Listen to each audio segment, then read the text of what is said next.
नमस्कार साथियों, स्वागत है आपका अपनी YouTube चैनल भाषा निकेतन में। साथियों, हम बात करेंगे आज अब अगले टेस्ट पर, टेस्ट नंबर 4। और साथियों, यह है हिंदी साहित्य सीरीज का टेस्ट आपका चौथा है। और यह जो सीरीज है हिंदी साहित्य की सीरीज, ये आपको TGT, PGT, UGC, net, JRF आदि सभी जितनी भी हिंदी से संबंधित आपकी अध्यापक भर्ती परीक्षाएं हैं, उन सब के लिए आपको बहुत ही लाभान्वित करेगी। तो चलिएगा वीडियो शुरू करेंगे। और वीडियो शुरू करने से पहले चाहेंगे, चैनल पर नए हैं तो प्लीज़ चैनल को सब्सक्राइब जरूर करें। तो देखते हैं आज के टेस्ट का पहला प्रश्न क्या है हमारा। तो साथियों, पहला प्रश्न है हमारा, छायावाद काव्य न रहकर केवल अलंकृत संगीत बन गया है ना। पंक्ति के प्रयोक्ता हैं, छायावाद काव्य न रहकर केवल अलंकृत संगीत बन गया है। इस पंक्ति के प्रयोक्ता कौन है? प्रसाद, पंत, निराला या महादेवी वर्मा। यह पंक्ति किसकी है? बताएं आप लोग कमेंट सेक्शन में सही सही जवाब दें। वीडियो को लाइक और शेयर भी करते रहें। तो बताइएगा कौन है सही सही इसके प्रयोक्ता। तो साथियों हैं पंत। ठीक है, पंत ने इस पंक्ति को कहा है। तो चलिए देखते हैं अगला प्रश्न हमारा। पंत जी के आत्म साक्षात्कार की कविता मानी जाती है। आत्म साक्षात्कार की कविता बताइएगा। परिवर्तन, गुंजन, प्रथम रश्मि या नौका विहार।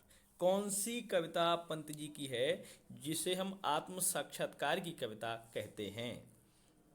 क्या है जवाब? कमेंट सेक्शन में लिखें। तो साथियों, सही जवाब है परिवर्तन। तो देखिए, इस परिवर्तन रचना को पंत जी की आत्म साक्षात्कार और आत्म संघर्ष की कविता माना जाता है। आत्म साक्षात्कार और आत्म संघर्ष की कविता माना जाता है परिवर्तन कविता जो पंत जी की है। ठीक है, चलिएगा देखते हैं अगला प्रश्न। अगला प्रश्न हमारा, रामेश्वर शुक्ल अंचल की रचनाओं का सही कालानुक्रम होगा। देखिए साथियों, इसमें जो सही जवाब है इसमें वो आपका हो जाएगा, कहें तो चौथा, मधुलिका, किरण, बेला, लाल चूनर और विराम चिन्ह होगा। यहाँ पे विराम चिन्ह। तो साथियों, इन रचनाओं का कालानुक्रम सही जो जवाब है वो आपका चौथा होगा। और आपका आज का होमवर्क है कि आप इन इन सभी रचनाओं का प्रकाशन वर्ष लिखेंगे। मधुलिका का, किरण बेला का, लाल चूनर का और विराम का। किसमें? कमेंट सेक्शन में जल्दी से लिख देंगे। तो चलिए देखते हैं अगला प्रश्न। अगला प्रश्न हमारा है, निम्नलिखित में कौन सा युग्म असंगत है? कौन सा युग्म असंगत है जल्दी से बताएंगे। रामेश्वर शुक्ल अंचल बरसांत के बादल रचना है। नरेंद्र शर्मा की द्रौपदी रचना है। हरिवंश राय बच्चन की खयाम की मधुशाला और भगवती चरण वर्मा की त्रिधारा। बताइए कौन सा इसमें असंगत है, बताएंगे। तो ये पहला भी सही है, रामेश्वर शुक्ल अंचल बरसांत के बादल, नरेंद्र शर्मा द्रौपदी, हरिवंश राय बच्चन खयाम के की मधुशाला। ठीक है, और भगवती चरण वर्मा की बताएंगे। भगवती चरण वर्मा जो त्रिधारा है, वो त्रिधारा आपकी रचना सुभद्रा कुमारी चौहान की है। और उसका प्रकाशन वर्ष, त्रिधारा जो रचना है वो किसकी है? त्रिधारा है सुभद्रा। ठीक है, सुभद्रा की रचना है और प्रकाशन वर्ष इसका है 1930। ठीक है, चलिए देखते हैं अगला प्रश्न। अगला प्रश्न हमारा, महादेवी वर्मा के संदर्भ में सही कथन नहीं है। महादेवी वर्मा के संदर्भ में सही कथन नहीं है। महादेवी को नीरजा संग्रह पर शेक्सपियर पुरस्कार मिला। महादेवी को यामा संग्रह पर ज्ञानपीठ पुरस्कार मिला। महादेवी के प्रथम संग्रह निहार की भूमिका कवि सम्राट हरिऔध ने लिखी है। और महादेवी के विरह वेदना में आनंद का भाव प्राप्त नहीं होता है। बताएंगे इसमें से कौन सा कथन आपका सही नहीं है जो यहाँ आपके दिए हुए हैं। कौन सा ऑप्शन होगा आप कमेंट सेक्शन में लिखेंगे। आपके पांचवें प्रश्न का क्या सही उत्तर होगा? तो साथियों, सही उत्तर आपका कौन सा हो जाएगा कि महादेवी की विरह वेदना में आनंद का भाव प्राप्त नहीं होता, ऐसा गलत है। यही ऑप्शन आपका गलत है। तो और अन्य सभी सही हैं। नीरजा रचना के लिए शेक्सपियर पुरस्कार मिला है। यामा के लिए ज्ञानपीठ पुरस्कार मिला है उन्हें। और निहार की भूमिका कवि सम्राट हरिऔध ने लिखी। चलिए देखते हैं अगला प्रश्न। अगला प्रश्न है, निम्नलिखित में से कौन सी रचना हरिवंश राय बच्चन द्वारा रचित नहीं है? निशा निमंत्रण, दो चट्टाने, जाल समेटा, पलाशवन। कौन सी नहीं है आप लोग बताएंगे। निम्नलिखित में कौन सी रचना हरिवंश राय बच्चन द्वारा रचित नहीं है? तो साथियों ये सभी रचनाएं, निशा निमंत्रण, दो चट्टाने, जाल समेटा, ये सभी रचनाएं आपकी हरिवंश राय बच्चन द्वारा रचित हैं। लेकिन पलाशवन जो रचना है वो किसकी है? नरेंद्र शर्मा की रचना है। नरेंद्र शर्मा की रचना है और इसका प्रकाशन वर्ष आपका कितना है? 1943 है। ठीक है, 1943। चलिए देखते हैं अगला प्रश्न। अगला प्रश्न है हमारा, नरेंद्र शर्मा की रचनाओं का सही कालानुक्रम है, बताइएगा। पलाशवन, कर्णफूल, प्रभात फेरी और प्रवासी के गीत। चलिए इनमें से आपको बताना है कौन सा सही ऑप्शन है। इतने में प्रकाशन वर्ष बताना है, प्रकाशन वर्ष के अनुसार। तो देखिए हम आपको बताते हैं, सही जवाब इसका हो जाएगा दूसरा। कर्णफूल जो रचना है आपकी, कर्णफूल जो रचना है 1936 की रचना है, 1936।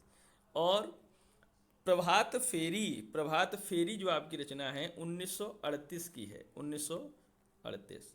और आपकी प्रवासी के गीत जो रचना है वो आपकी 1939 और पलाशवन 1943। ठीक है, 1943 की रचना है। तो आपका दूसरा ऑप्शन सही हो जाएगा। नोट भी करते चलें इन सभी प्रश्नों के उत्तर और प्रश्नों को। और इसकी पीडीएफ के लिए साथियों आपको डिस्क्रिप्शन में लिंक है टेलीग्राम का, तो वहाँ आप जुड़ जाएंगे। वहाँ आपको ये पीडीएफ और इसके आंसर की भी मिलेगी। तो साथियों देखते हैं अगला प्रश्न आपका। सूर्यकांत त्रिपाठी निराला की रचनाओं का सही कालानुक्रम है, बताएंगे। अनामिका, परिमल, गीतिका और तुलसीदास। इन रचनाओं का आपको कालानुक्रम सही जवाब देना है। इन रचनाओं में सबसे पहले कौन सी प्रकाशित हुई है, फिर कौन सी बताना है आपको। कमेंट सेक्शन में जल्दी से लिखिएगा। अनामिका, परिमल, तुलसीदास और गीतिका, इन रचनाओं का सही कार्यक्रम। देखिए सही क्रम जो है आपका पहला ही हो जाएगा, क्योंकि अनामिका जो रचना है 1923 की है, 1923। परिमल जो रचना है आपकी 1929 की है, 1929।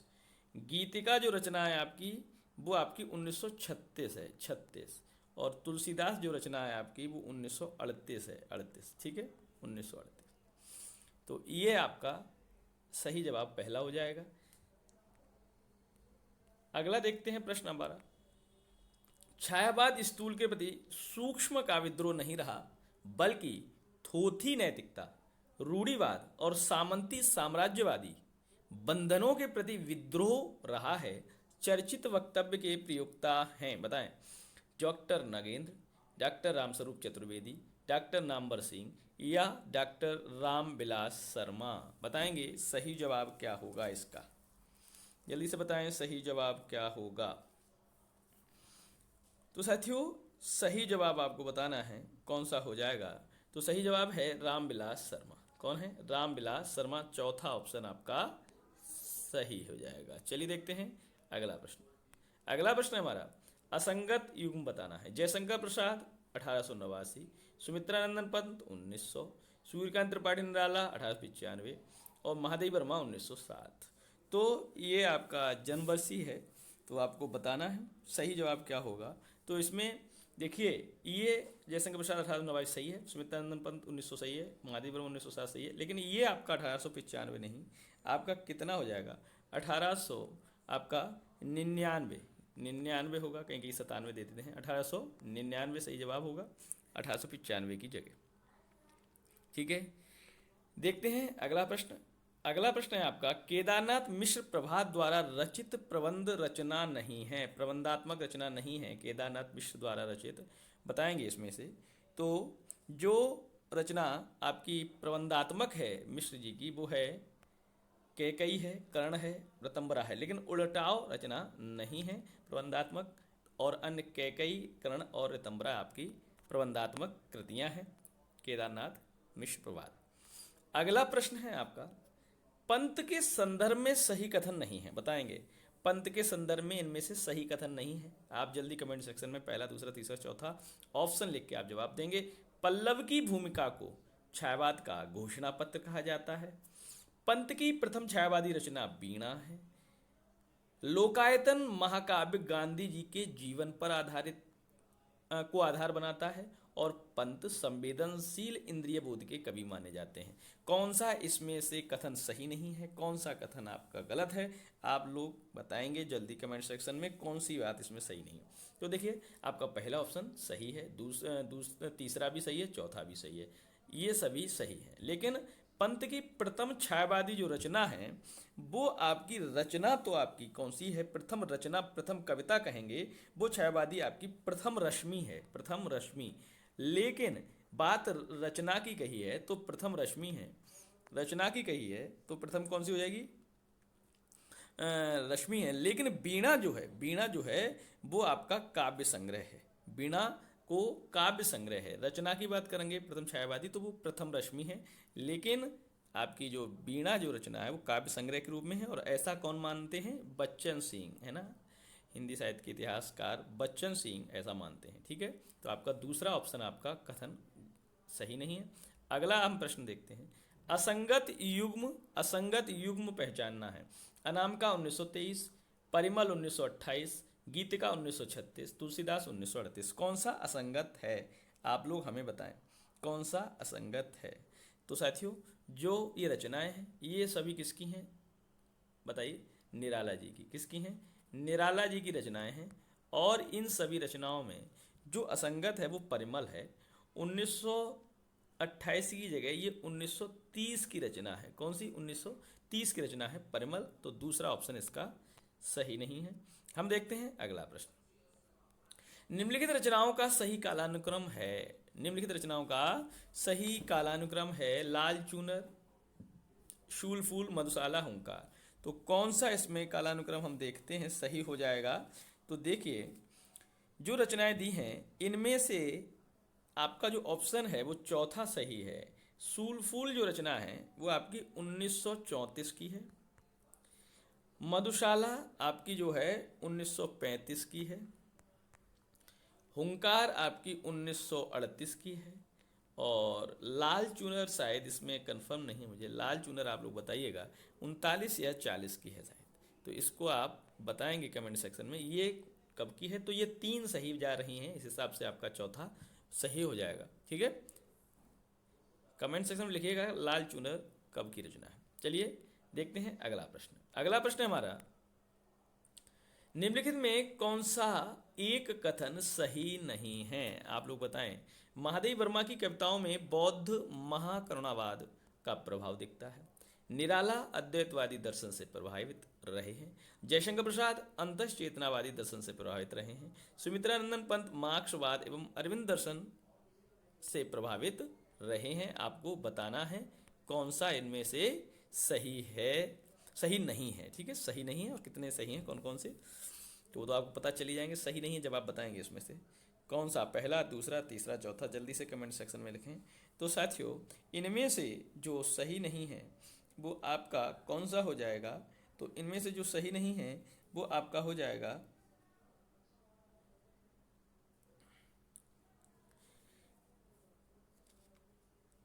तीसरा ऑप्शन हो जाएगा, जयशंकर प्रसाद अंतश्चेतनावादी दर्शन से प्रभावित रहे हैं। यही कथन आपका सही नहीं है, यही कथन आपका सही नहीं है। ठीक है, अगला हम प्रश्न देखते हैं। अगला प्रश्न है, जल्दी से पढ़ें और इसका जवाब दें।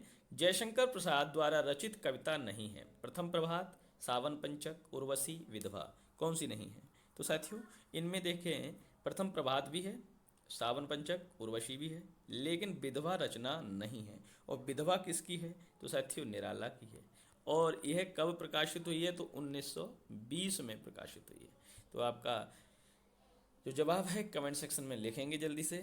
चलिए देखते हैं अगला प्रश्न। अगला प्रश्न हमारा, आचार्य रामचंद्र शुक्ल ने छायावाद के किस कवि में लाक्षणिकता का सौंदर्य सबसे अधिक माना है, लाक्षणिकता का सौंदर्य सबसे अधिक माना है, बताएंगे। जयशंकर प्रसाद, महादेव वर्मा, सूर्यकांत त्रिपाठी निराला, सुमित्रानंदन पंत। किस में माना है शुक्ल ने छायावाद के कवि में जो लाक्षणिकता का सौंदर्य सबसे अधिक रखता है, कौन सा कवि है? जल्दी से कमेंट सेक्शन में लिखेंगे। सही जवाब साथियों बताएं। सही जवाब क्या हो जाएगा? सुमित्रा नंदन पंत। आचार्य शुक्ल के अनुसार छायावादी कवियों में लाक्षणिकता का सौंदर्य सबसे अधिक माना है सुमित्रा नंदन पंत में। तो सही जवाब आपका चौथा ऑप्शन हो जाएगा। चलिए देखते हैं अगला प्रश्न। अगला प्रश्न क्या है? सूर्यकांत त्रिपाठी निराला की रचनाओं का सही कालानुक्रम है, बताएं। देखिए रचनाएं हैं आपकी बेला, अनामिका, कुकुरमुत्ता, अणिमा। बेला, अनामिका, कुकुरमुत्ता, अणिमा, इन रचनाओं में आपका कौन सा सही हो जाएगा? उत्तर आपका दूसरा ही सही है। देखिए सही जवाब हम इसके उसमें देते हैं, सन बताते हैं। देखिए अनामिका जो है, अनामिका जो रचना है 1937 की है, ठीक है। कुकुरमुत्ता जो रचना है आपकी वो 1941 की है, और अणिमा जो रचना है आपकी वो आपकी 1946 है, और बेला जो रचना है आपकी वो 1946 की है, ठीक है। ये पहले प्रकाशित, फिर ये, तो कुल मिला के ये रचनाएं आपकी हैं। दूसरा ऑप्शन इसका सही हो जाएगा। चलिए देखते हैं अगला प्रश्न। अगला प्रश्न क्या है हमारा? छायावाद का वह कवि जो एक नाटककार, उपन्यासकार व कहानीकार भी है, एक कवि। तो साथियों देखिए इसमें सही सही जवाब देखते हैं।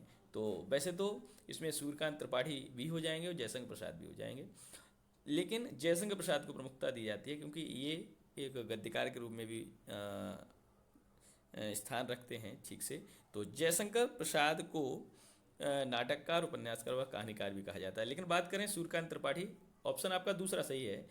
तो सूर्यकांत त्रिपाठी, निराला जी की भी हम बात करते हैं तो नाटक इन्होंने पंचवटी प्रसंग लिखा है, ठीक है।